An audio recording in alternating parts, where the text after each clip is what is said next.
What's happening, people? I'm back with another banger guest, folks. As always, super pumped to talk to this dude today. Fury FC middleweight, my dog, Zach, the Dragon BORREGO. What's up, brother? How we doing? What's up, my man? I'm doing pretty good. Doing pretty good. Just finished up my Friday training session, so chilling in the sauna. How about yourself? Bro, like we said before we got on, I wish I was in that sauna right now. I need to be doing the same thing, dog. I need to be shedding these LBs as well. But Yeah, dude, how was training today? it was good, bro. It was good. I got back from Houston yesterday, so I don't know if you guys know, but I split training camps. I'm out at Ward Training Center Tuesday through Thursday. This week was a little fucked up just because the snow and everything. But I was out there yesterday, came back today, and just kind of got some light training in, finished up with my pops. So pretty good, man. Bro, that's wild. I didn't know you just split training camps in Houston and in San Antonio. Yeah, bro. I started it last camp for the fight against Logan Woods, and Hmm. I felt like I just evolved so much. It was exactly kind of what I was needing as far as finding the right bodies. Not no, I hate saying that because it makes it seem like the coaches I have here in San Antonio are great, but even they were telling me like, look, you need to go find some sparring partners, you need to find bigger bodies, and I am a big middleweight, and so it's kind of Huge. hard to find some bodies out here. But Ward Training Center right now, man, has just got a hotbed for 185ers, 170ers, and so it's just it clicked. Adam Copley and Jeremy Mahone out there are some great minds in MMA, and we kind of just from the get go like started kind of just I don't know, bro. Just it worked perfectly. I merged with the team really well, and so yeah, I've been doing that for the last 4 weeks now. Bro, and those are two solid coaches, man, out here in Houston. War's a Love dope them. ass gym, dude. Yeah, love them. Love them. Love the training center. Love the people. It's Houston is kind of like they got to step up. I got to admit that as much as I love being here in San Antonio, they have a step up as far as people are driving an hour and a half. I worked with Coach Joel yesterday, and he says that he drives an hour and a half just to get to training practice. You know what I'm saying? And Facts, bro. it's just people will find the right bodies, the right gym, and they'll make whatever time they got to make to do it. And here in San Antonio, we're getting there, but we do have like that gym. I stay in the South Side. I'm very happy and to rep the South Side, and we have great training here. But a lot of these people that are in the North Side are, hey man, that's 45 minutes away. I don't know if I can make that, and so it Oh, gets bro. yeah. Bro, I feel that in my soul, dude. When I first started training, I would go to the closest gyms to me, and they just weren't the vibe, man. And then Mm-hmm. now, like you just said, I'm driving an hour every day to train, and I'm passing probably 20 MMA gyms to get to Yeah. that gym because it's my style. I like the people there. It's a smaller kind of vibe. Um, Mm-hmm. and I want to ask you this, Zach. You were telling me before we got started, your dad has his own gym too that you train at. Yeah, so I mean, it started off as a traditional martial arts, a Shotokan karate school. That was what Oh, damn. it eventually, that was the beginning of it. Yeah. We say Shotokan, the style that we were teaching is considered universal because it's not just strictly Japanese. We have the Korean arts. Actually, we have like a good amount of Taekwondo in our system too, and that's kind of how we were talking about kicks and stuff. For being a big guy, like I've always been kicking, my entire life, and Bro, you throw them things up like it's nothing. Your head yeah, kicks man. are effortless, bro. That makes so much sense now hearing this. Yeah, so I've been kicking ever since I could basically walk. I actually went for I guess you can call it. It's not technically the Junior Olympics, but a lot of the people that compete in this tournament, like you get selected. There's like a trial team. You get selected to represent Team USA, and I went and competed as a part of Team USA in a Oh, Taekwondo damn. tournament in South Korea. Yeah, Oh, and damn. so I was able to make that team twice. Was able to both times I lost for gold. I placed silver. But again, those tournaments, bro, are wild because like Bro. you're literally going through like I can't remember, bro. I was probably like maybe 8 fights or something like that to get to the medal rounds, and it's over like 50 something countries. Like it's a crazy experience. And so I was able to do that, as a kid, and that kind of Taekwondo base is definitely helped me. Taekwondo is nothing but kicks, and when you can have your feet as fast as your hands, I think your footwork is on point. And not to go too far onto that side, but my dad's gym is always kind of evolved. We've done, our system has jujitsu in it, all Japanese martial arts do. So I've done ground fighting pretty much ever since I was a kid. We started doing Muay Thai kickboxing when I was a teenager. And so we linked up with Crew Muay Thai, an instructor, Ace Ramirez out of New Jersey. And that's kind of where I feel like, our school took a turn as far as like being more modern. We weren't, the traditional martial arts school. We still have those classes. We still have that as our base, but that's really when like our catalog, kind of expanded. And so, yeah, man, I've been training here. The school's been open for 29 years, almost going on 30 years. Yeah. And I've been training. I'm 28 years old, basically ever since I could walk. Bro, so that was my question, man. So, like, did you play any other sports? Or did you play football or basketball or baseball, or did you just do combat growing up? No, yeah. So I actually took a break from kind of combat sports. I played like all sports as a kid. But in high school, I got, really hooked on football. Football's always been kind of my Yeah, first love. bro, you're a DN, son.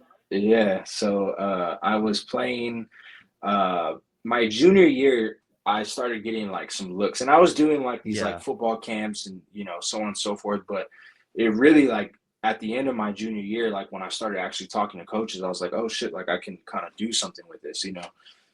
So my junior year to senior year, I would say like I kind of took a little bit of time off because I was focusing so much on football, just kind of going that route.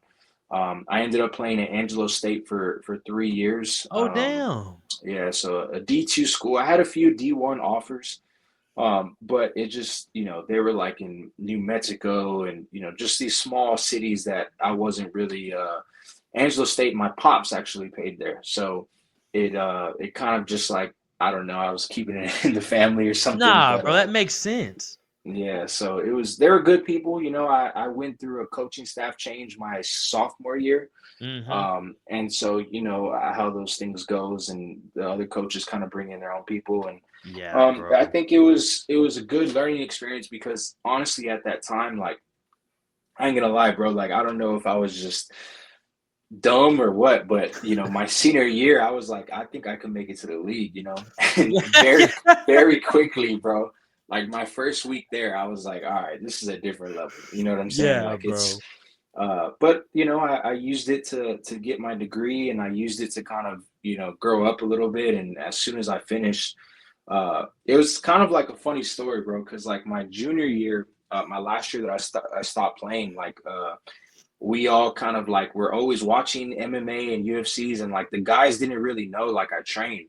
And so like we would have like these like little slap boxing competitions and stuff. And I was always like, people were like, damn, like, you know what you're doing, And so it was quickly like word around the street came around and they're like, nah, Zach trains. And so we would like find a little kickboxing gym out there. And like after practice, we'd go and like hit the bag and stuff. So Oh, it for real? was, So it you was would bring cool. everyone with you to the gym and y'all would hit at the bag? Yeah, bro. There was like our Oh, whole defensive damn. line was basically like two or three of us.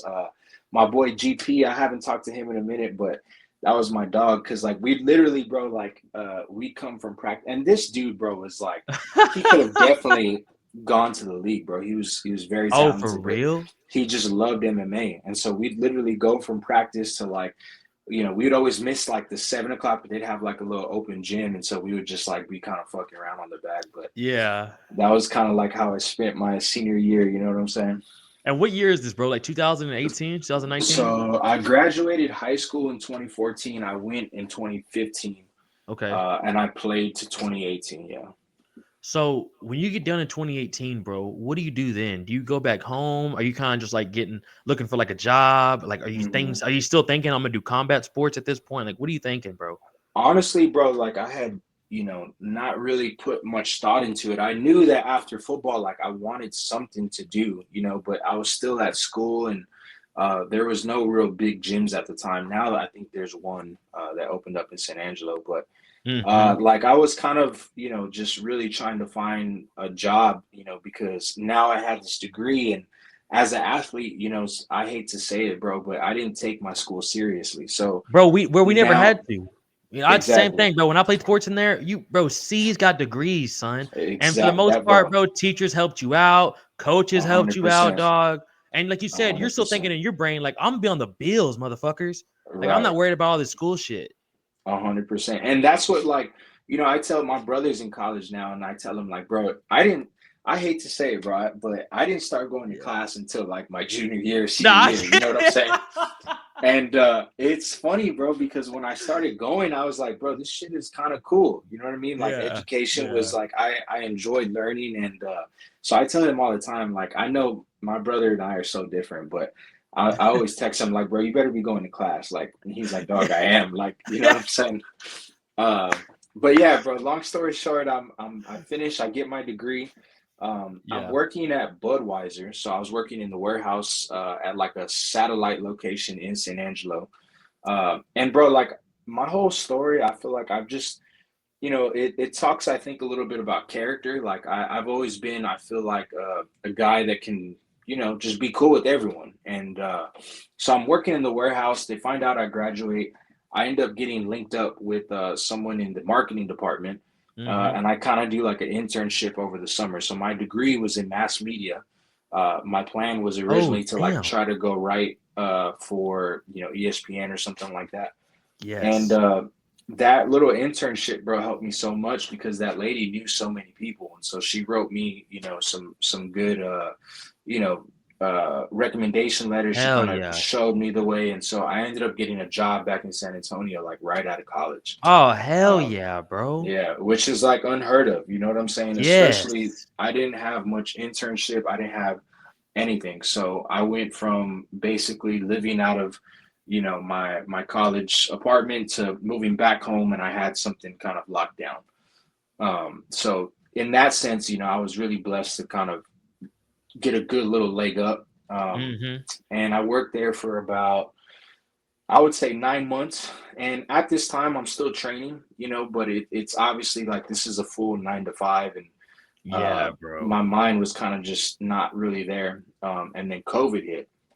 And when Oh, COVID hit, we all kind of like stopped going into the office. And in a way, like I know a lot of fucking people died and stuff, but for me, it freed up my time so much that it was like, man, this is what I've been missing. You know what I'm saying? It got me back in the gym. I remember, bro, during COVID, like I was spending just not that I still spend hours in the gym, but it just felt good to be doing it again. You know what I'm saying? I hadn't done it in yes, so bro. long. And And it's at that point it's based like a full-time job. You know what I'm saying? exactly, exactly. And at that point too, like I had a few kickboxing smokers. And so I was already thinking about starting to compete again. But Yeah. it was in kickboxing, and we were kind of looking at different avenues of like where I could go with kickboxing. And MMA was, I was training it, I was practicing, I was going to different gyms here and there, but it just wasn't a big thing. But with COVID, bro, like it kind of gave me so much more time to really focus on that part of the game that and I knew, like, there was no money in kickboxing really. So Dude. it was kind of the path that I was wanting to go, and it ended up, my dad being in business for almost 30 years has a lot of connections, and he knows who Tim Crater is out of Louisiana. Oh, damn. Yeah, so like again, random fucking connections. Yeah. Um, so he hooks me up with a MMA smoker fight. I go and do this, and again, this is during COVID, so like we Yeah. weren't technically supposed to be doing it. You know what I'm saying? And I went and trained out there for a little bit, did that smoker fight, and from there he was just like, "Bro, it's time to book you. It's let's get your amateur career started." So I fought for one of his organizations, and that's kind of how like the journey started. Like, that was in 2022, and I haven't really stopped since. What was your first amateur fight like, bro? It was kind of a story of how my career's gone so far, bro. So it was called off because of COVID. Then it Yeah. was put back on. Then it was called off. Then it was put back on. Because it got like taken down, put back up. I went through like 3 different opponents, bro. And Oh, so, bro. and for like a debut, it's kind of like it don't really matter, but at the same Yeah. time, it in a way does, It's a mind fuck, dude. Exactly. And so, like, I remember 3 weeks we had Thanksgiving. Like, I'm fucking, hey, I don't have a fight. I'm Oh, eating whatever. Like 2 days dude. later, bro, Tim Crater calls my pops and he's just like, hey, I got a fight. The only thing is this guy's like apparently a Division I wrestler. And, of course, Yeah. me being my pops is like, yeah, fuck it, we'll do it. And sure enough, bro, it was a rude awakening as to, what a wrestler. He wrestled, I believe, at Princeton. So it was like Oh, a damn. Ivy League. Yeah, it was an Ivy League guy. It was, again, just a different pressure that I hadn't really felt before, All he's and done is wrestling his whole life, bro. You know what I'm saying? exactly. Since they were Yeah, 6, bro. Like, you're playing football and doing taekwondo and all this other stuff. All he's right. done, bro, is wrestle. Exactly. Yeah. So those Northerners, that's kind of like all they have out there. And They love that shit, uh dude. yeah, it went, like surprisingly, like I had him rocked every fucking round. You know what I'm saying? But Yeah. just Yeah. my inexperience showed, and when I would try to go and finish it, he would shoot a double leg, and then he would just kind Ah. of wrestle fuck me for the entire, what is it, 9 minutes or Just something like hold you that. down. Just hold you That's down. all it was. Yeah, I Yeah. remember, bro. Like people were like, the fight was in Mississippi, out of all places, and those Oh, people do damn. not want to see, wrestle fucking. So like, No. I vividly remember people like, stand them up, you know what I'm saying, going crazy, and it was definitely a rude, awakening to like what a wrestler can do, but at the same time, it taught me a lot, and so that was my first fight. Have you been at middleweight the whole time? Yeah, that fight was a catch weight. I fluctuated between 205 and middleweight, but I mean, I'm 6'2". I've always kind of been an in-betweener. Like, I'll get to, 220, 225 pounds. Like, in 225, I feels like a little big for me, but Yeah. I've never been like kind of above that. And so it makes sense, why risk fighting someone who's 6'6" and cutting from 250, you know what I'm saying, I can just feel good at middleweight. So, And bro, you're like you're a big bone dude, bro. mm, Like, so it is a weird spot, bro. And 185 to 205 is a crazy ass jump. tell me Like, about it, bro. people talk about adding 165 as a division. What the fuck? Why nobody? I don't know why no one talks about 195, man. It would help so much, bro, because you have like, I mean, just think about like all the 205ers in the UFC who are like top, let's just say top 10. 5 through 10, bro, could easily fight. I mean, Yuri Prohaska was talking about Bro. 185. You know what I'm saying? Like, imagine if there's a 95, he's running that division. Like, Mm-hmm. it's Mm-hmm. it's it definitely, hopefully with the evolution of the sport, something can come out of it. But until then, bro, we gotta fucking diet up and be on our P's and Q's, Dog, that's like me cutting down to 170. I walk around like 200, 195 and cutting down to 170, and I'm only 5'9", bro. So I'm fighting these Mm, guys minimum 6 foot. Every blue moon, I can get me in a 5'11", dude, and I'm excited. But I can't. yeah. I'm not making 155, and if I do, bro, I can't make that shit 3 to 4 times a year. You know Yeah, what I'm you're gonna have saying? to cut off your fucking arm or something to It's just crazy, bro. yeah. What's been your weight cut process like, Zach, as you've gotten older with this, man, and had more fights? Mhm. Because you're I mean, active.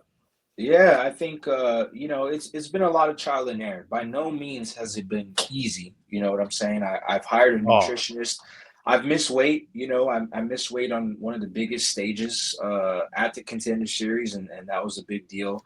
Again, there's a lot of shit behind that fight that a lot of people don't know. For example, I had just fought in like a week. Uh, I had literally just fought, and then like the offer oh, got proposed to me the next day. yeah, And we were originally, my management was trying to push for it to be later in it will still be in August, but it was supposed to be like, Contender Series is every Tuesday, and yeah. it didn't happen for whatever reason. And so I only had like honestly like 3 weeks, of preparation for that to get fight. ready Yeah. for Bo Nickal. To get ready for fucking Bo pennies, bro. But that's fucking crazy, bro. And like you Yeah, said, and nobody understands these stories, bro. Like when I see dudes like with Billy Alicana last week when he took that fight on 5 days mhm, notice and he's fighting a motherfucker, bro. Like against like Goskov, like guys that's been in the UFC forever, guys like Bo Nickals who are the D1 wrestlers, had all this experience growing up in combat sports, and like mhm. nobody knows what you got going on. If you had any injuries going on, like the fact you had Yeah. a fight 3 weeks ago, then had to turn around, make weight again, and then fight on a fucking Tuesday. You got to fly out to Vegas. You got to do your Mhm. physicals. You got to do all that shit, bro. So that's what ended up like again, a lot of, the story. And at the time, bro, I was really bitter that this happened, but it is what like I feel Dude, like I it's would be just a part too. of my story now. But Yeah. I there was because I had just fought, like when I flew and did my medicals, there was like I can't remember what it was, but um they do a brain scan and they're like you're in a way like your brain is swollen, so they're like you're gonna have to see a specialist. Until then, like I wouldn't recommend training. And now you got me tripping out thinking like, "Oh, what the fuck, my brain's messed up." But again, bro, I had just fought, so like of course it's gonna be a little not normal to a scan. And so like that was basically a waiting game of a week between waiting for the UFC to hook me up with a neurologist and that neurologist to see me. That I didn't do anything for another like 4 or 5 days. And when you're making the cut that I'm making, like you can't afford to not do shit for 5 days. You know what I'm saying? So, it is what it is. I think everything has really been a learning experience for me. And I truly like wear these experiences kind of on my sleeve. I feel like a lot of it has taught me things like uh, the nutritionist that I've worked with before is a high level nutritionist. He works with guys like Justin Poirier, and Oh he damn. just knows what he's doing. And Yeah. he's kind of taught me the game in the sense of like in between camps, let's not get too big and let's continue eating the right way. And we can definitely load up our proteins and stuff, but not getting excessive. And so that's kind of like been the process as far as like just being locked in year round. And I'm a professional now and I can't be doing like these big spurts of back and forth.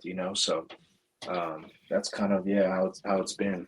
Has that nutritionist, bro, as well, like as all the supplement, bro? Because the supplements you take are amazing. I see like your nighttime recovery supplements you take, your Yeah. proteins, bro, everything you do with that. With that and the nutritionist coming together, bro, like how much different do you feel, dude?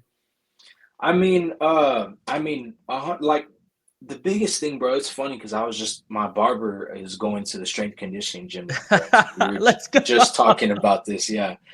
And he's of course like he's not a fighter, bro. He's just trying to look good. And Yeah, like it's yeah, basic shit, but nutrition is everything, bro. Like the bro. supplements, of course, help when you're as strict as a fighter's being strict, with his calories and protein and so on and so forth. But I would say, bro, if you eat right and you are putting the right fuel in your body, if you're putting the right fuel at the right times, for example, if I'm going to eat some bread, it better be before a workout, or if I'm going to have some pasta, it better be before like a heavy sparring session.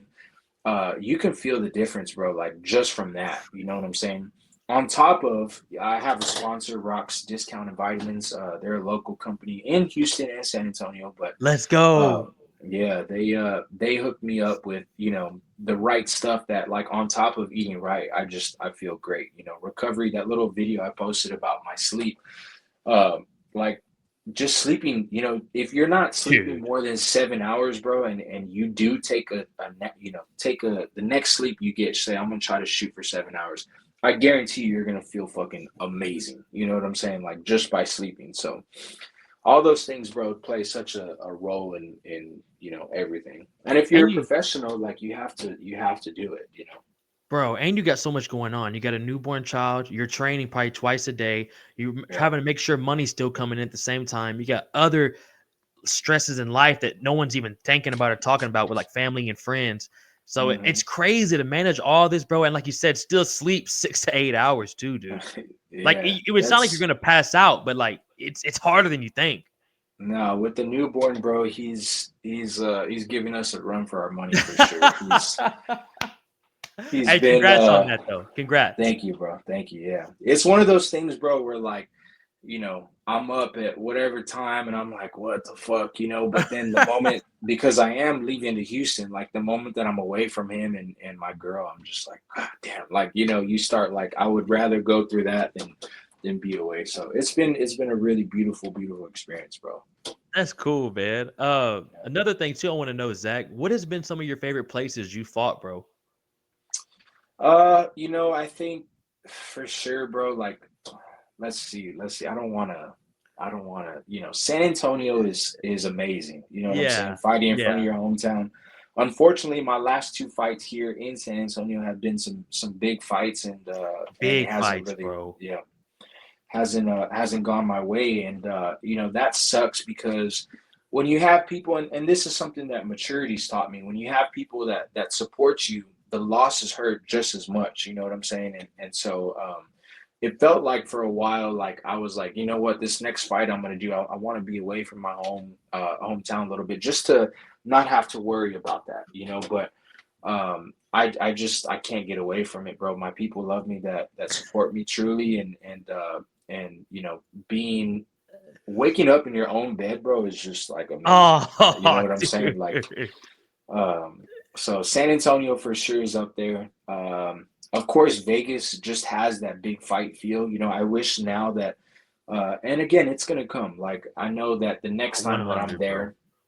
the next time I'm there, it's gonna feel a little bit less foreign. You know what I'm saying? And I think just feeling comfortable over there can change a big difference. But when I did kind of disassociate myself from like this big contender series fight, I was like, bro, this is dope. Like walking on the strip, you have all these people that are like, oh, you're fighting on the contender series, even after, and just Vegas obviously is a fucking fighting city, so it's gonna Yeah. feel great.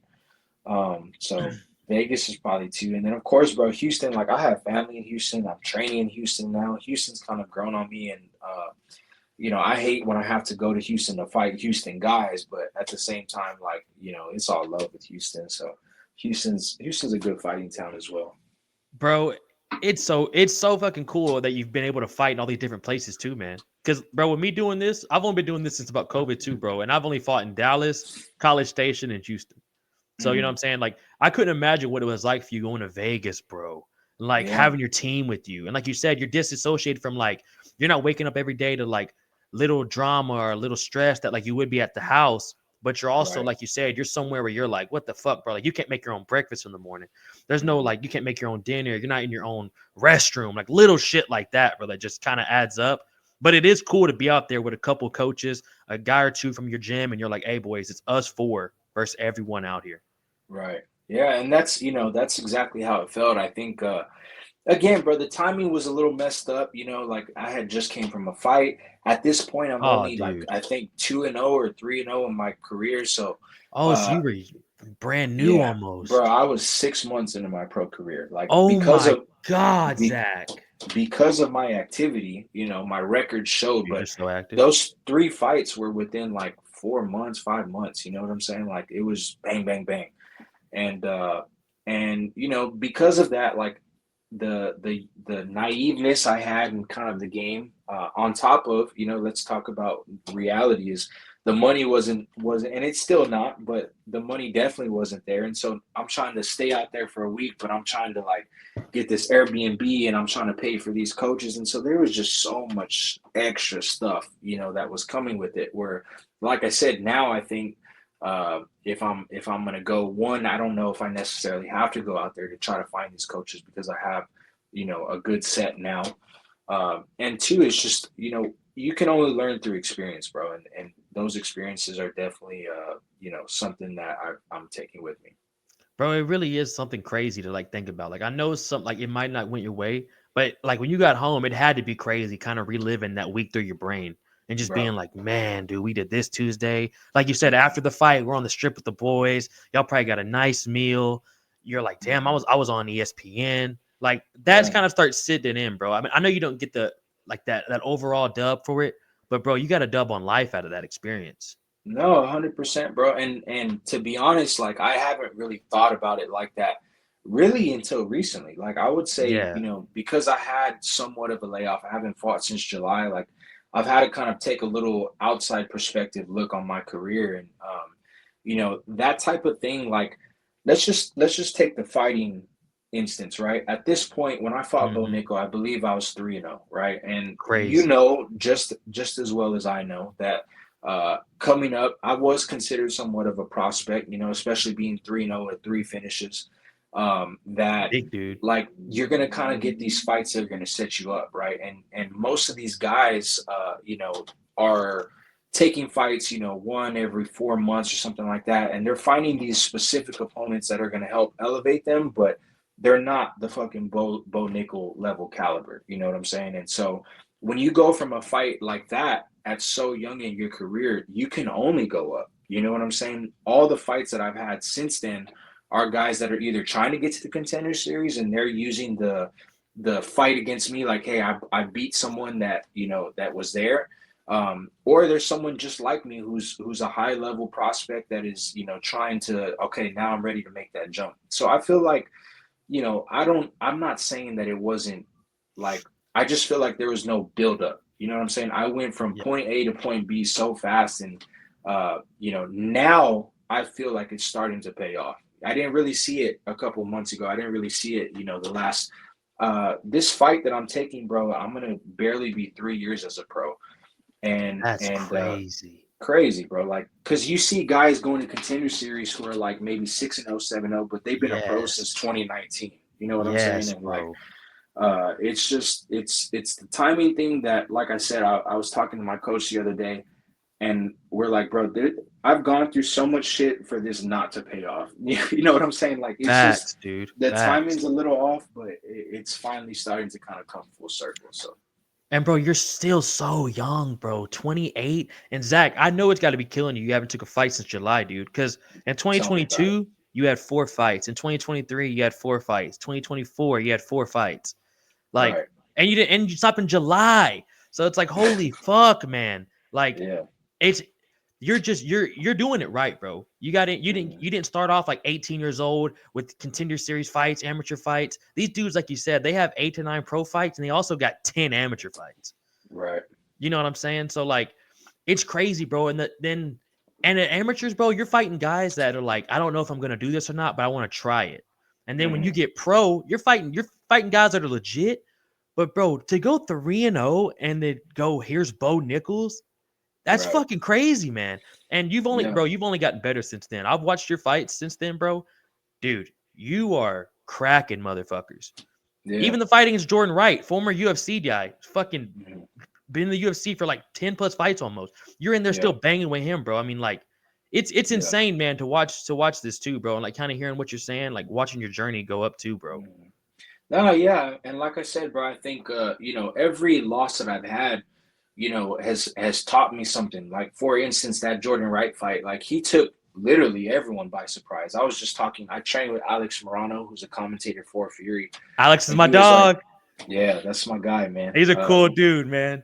He is." We were literally we had some tough rounds yesterday, and we were talking after. And he was like, "Bro, I remember seeing that Jordan Wright fight."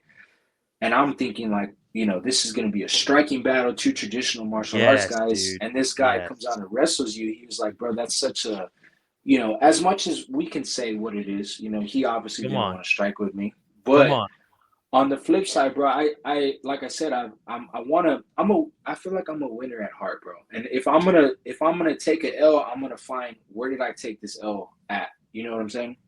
His game 100%. plan his game plan was perfect. Like, why am I going to strike with someone who thinks it's going to be a striking battle? And again, my inexperience didn't recognize that. And just like how I said earlier, bro, experience is the only thing that we can learn from. And now I feel like if that were to ever happen again, I would recognize, hey, this isn't the game plan no more. You know what I'm saying? It's time to switch it up. It's time to fucking have some wrestling defense. Like, Yeah. it's just something that, like I said, bro, I feel like it's just gonna pay off in the big, big picture.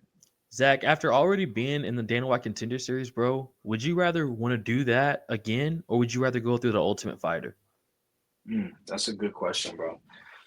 Uh, I Personally, I don't know, bro. That's a good one. Because you've been through a Dana White Contender Series, and every time I ask this question to people, like Eddie was like Dana White Contender Series all day, bro. Yeah. So it's just like, and it's two different point of views for it. So it is a hard question, but knowing that you've already been through it one time, you kind of already have an idea. Would you want to do that type of thing again, where it's one shot for a contract, or go through an Ultimate Fighter for 6 weeks? I will say this, bro. I think depending when that Contender Series shot comes up, you know what I'm saying? If I've right now, like, it wouldn't make sense for me to do it. If I got offered the two right now at this point in my career, I'd probably go through the tough route. Just because number one is those fights don't go against your pro record, right? Those are considered what are they? Like, I forgot the term for it, right? Not But exhibition. It's I know what you're talking about, though. I know what you're talking about. yeah. Because many So guys have like said that. and you see a lot of these guys that are like tough vets that go and fight in the regional scene, and they do maybe 2 wins and then they're called back up. So there's kind of a little bit more leeway. But on the flip side, I know, the competitor in me wants to say, give me a Contender Series shot right now. You know what I'm saying? Yeah. But the business side that I've had to learn has to say, hey, let's get maybe 2 or 3 wins. And then when I'm, the different fighter that I am now from July compared to how I'm going to be from now after 3 dubs is going to be so fucking indistinguishable, bro, that, Bro. yeah, give me whoever. You know what I'm saying? So I think it just depends where you're at in your career. Personally, I have some big goals for 2025. I think I don't know if it was maybe let out or not, but my last fight against Logan Woods, if I would have won that fight, I would have fought for the title against Adam Vigil, who Bro. I have a loss to. You know what I'm saying? And Yeah. I think, we haven't talked to the promoter about it, but I think if I finish, maybe one or two, pause, 1 or 2 days, I think I can get that maybe, little quick turnaround for a title shot again. And the way that I'm seeing it, bro, I've always played between 185 and 205.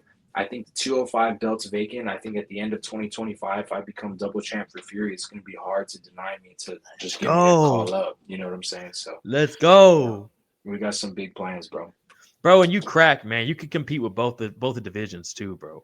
So no, 100%. The step up's not even like a dramatic thing for you either, man. Yeah, I know. Obviously, it would be not ideal to stay there, I think, but yeah, like I train with Miles Banks. That's my dog. He's a heavyweight for Fury. And so many people tell us, bro, they're like, bro, y'all feel the same, like y'all, and that's no shot to Miles. No, I get you. Yeah, they're like, bro, it's the same thing. I think just my body type allows me. I mean, that motherfucker's 6'7", bro. So I'm telling you, I thought you were a light heavyweight, dude. When I saw you were middleweight, I was like, no shot, dude, no shot. Yeah. So the size wouldn't be a big thing for you at all, bro. And another thing too, before I ask you, because I got a couple more questions for you, Zach. We've been on for 40 minutes, bro. I big appreciate your time, dude. For real. You're the man, Zach. Of course, bro. Being like, if you went on the Ultimate Fighter 2, you would get like a different type of exposure than being on the Dana White Contender Series just for a Tuesday night. You know what I'm saying? It's 6 weeks of your personality, camera showing you. It sucks because you don't got your phone. There's no TV. You're just around 16 other dudes in the house that you're competing with. That part of it's a little like, fuck. But dude, like the exposure you would get. And like this season, if you were on DC Sunnin', everyone's going to watch that, bro. You know what I'm saying? So like you said, even if you won 2 fights in the Ultimate Fighter, got to the main event, somehow lost that, if you went back to Fury, 1 or 2 fights, bro, right back up. Exactly, yeah. That's what I'm saying, bro. I think it really just depends where you're at in your career. I know I don't want to give out, like, because I know technically you're not supposed to know, but I know someone that's going to be on the tough this year, and kind of that's his mindset. That's my boy. We've trained together since we were kids, and that's his mindset too, is like, obviously you're going to go fucking do your thing. And I'm very confident that you will. But God forbid something happens, you're good. You know what I'm saying? Like, you just come back, you get another 2 dubs and you're back in it. So you got that as a resume too. I was on the Ultimate Fighter. Always pull that back up on ESPN. Right. It's a different type of exposure, bro. Zach, I want to know this too, bro. A couple more questions for you. How did you get the nickname the Dragon, bro? It's a little weird, bro. So obviously when I was coming up, Lyoto Machida, right, was the Dragon. Oh, dude. he was doing his thing, and you know, a lot of people that I would like talk to, they would say, "Hey, who's your favorite UFC fighter?" I'll say, being a traditional guy like El Machida, they're like, "Oh, the Dragon," you know, and so like, Yeah. you know, randomly it kind of just started sticking. But my dad's kind of always called me that, you know what I'm saying? And if you Oh, want no to get shit. to, yeah, like, you know, we have a thing here at our school, like a dragon spirit's kind of like the elite of the elite, you know what I'm saying? And Oh, damn. when you have, when we say, you know, when you have like that dragon spirit, you're kind of doing your thing. And so it's kind of just always been around. But when I became, you know, when I was fighting MMA, it just, oh, you're a traditional guy, you do karate, oh, like the Dragon Machida. So it's kind of just yeah. Are you serious, bro? Because of Lyoto Machida? I mean, kind of, yeah. I feel like you know, my fighting style too somewhat is very I don't want to say sporadic, but you know, I know that I Nah, can dude. throw up a kick at any point, or I can, you know, wherever the fight goes, I feel like very aggressive. I don't know if that's the word I'm looking for, but it kind of matches my fight style too, bro. So Bro, that is hilarious. I love that's how you got the nickname, bro. Uh, yeah. Zach, what's your favorite day in the gym like, man? Like sparring day, grappling Mhm. day, you know what I'm saying? Strength and conditioning day. What's your favorite day in the gym? Man, I think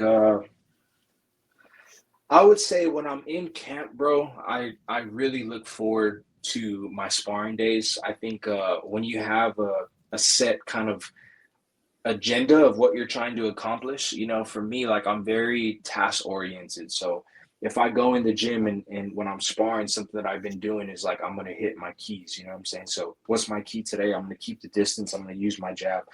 And then after, like I just started doing this. I write all this shit down, and then after my Oh, sparring damn. sessions, I love to check it off. And I'm honest with myself to where like if I see the box and I'm like, did I use my jab? Nah, not really. Okay, that's what I'm gonna work on next session. So I carry it over. You know what I'm saying? And Damn, Zach, I uh, fucking love that, bro. yeah, bro. And again, Oh, that's not me. dude. I work with a mental performance coach, and he's kind of like he's really always said it, bro. But like I don't know, I just haven't been doing it. But Nah, you I know, feel that. I feel yeah, that. I do the same, bro. I do the same. yeah, and it helps. You know, like I don't know if it's just a sense of maturity that I have, or Yeah, you bro. know, I think it's just with again time, it's kind of made sense. And so, like I said, bro, when I do have my good days and I'm able to check all the boxes that I said I was gonna do, I just feel fucking great. You know what I'm saying? And even if Yeah. it doesn't happen, I'm like, okay, I know what I got to work on. You know, next session. Zach, I fucking love that, dude. Because I just recently started like watching filming of the, because like they'll film it at the gym or like every once in a while they'll film for like Instagram and shit. And I used Hmm. to never watch it. Like I didn't like it. I was like, bro, it's cringy watching myself. Like even with these Yeah, podcasts, like hearing myself talk, I'm like, why the fuck do you sound like that? But like, yeah, it's crazy, bro. Like I love that idea though. You of writing it down, like visualizing it before you even going into sparring, and then hmm, looking back at it and being like, "Fuck, dude." There's like I did 4 out of 5. I want to do today. I need, like you said, I need to start mixing the jab in a little bit more. Maybe I need to throw some more feints out before I fucking right. come in with a shot. And the good thing about it that's helped for me, bro, is like, you know, I'll get feedback from people. But the best thing is like, you know, bro, you know, like, could I have used my Dude, jab more? Could I have feigned more? And was I so, tired right there? Like, did he hit me with exactly. some shit that I didn't want to get back in on? It's not so much anymore about going in there and just trying to win the round. You know what I'm saying? It's trying Bro. to work on what you're trying to work on for this specific fight. And so it's just, you know, like I said, I've really enjoyed doing that. Out of camp though, I love my strength conditioning. I Ah, love, dude. yeah, I love to lift some weight. I love to, you know, be athletic, you know, and do that. So Zach, I got one last question for you, bro. let's do it. Is there any chance that we see you come into the WWE, dog, the way you're dropping RKO's on fools, Zach? Is there any Man, chance we see you, bro? Do some wrestling part time. that's funny that you asked, bro, because I don't know. I guess I could, right? So the little organization that I did it for, they hit me Nasty up again, RKO. bro. Yeah, yeah. And that Yeah. was like, bro, the funniest thing about this, right, is I'm out of camp, right? And like the week before, they had told me they wanted me on. And so I'm like, yeah, Yeah. they're like, we just want you just to be there. And I'm like, bro, I've watched WWE my whole life. Give me something to do. You know what I'm saying? And so it was very like kind of last minute. Yeah. But like the guy that runs the shows like constantly like, hey bro, like you ever thought about it and shit. If the money's right, bro. If the money's right, I wouldn't mind going and doing a little hybrid show, you know? You know how it is, bro. Hey, probably be a less stressful on the body. Maybe a little bit more at 100%. the same time. But Zach, I saw that video and I had to ask, bro. I was like, my man's out here dropping Randy Orton RKO's on fools, Yeah. man. Bro, I'm telling you, I got nervous. So like we're there for the show and I'm drinking in the back, like I'm out of camp. I'm kind of enjoying myself. Yeah. And then like all of a sudden, bro, like as the match is okay, we got 3 more. Okay, we got 2 more. I take a peek outside and I'm like, damn, bro, like I got the same nerves that I get when I'm about to fight almost, And Yeah.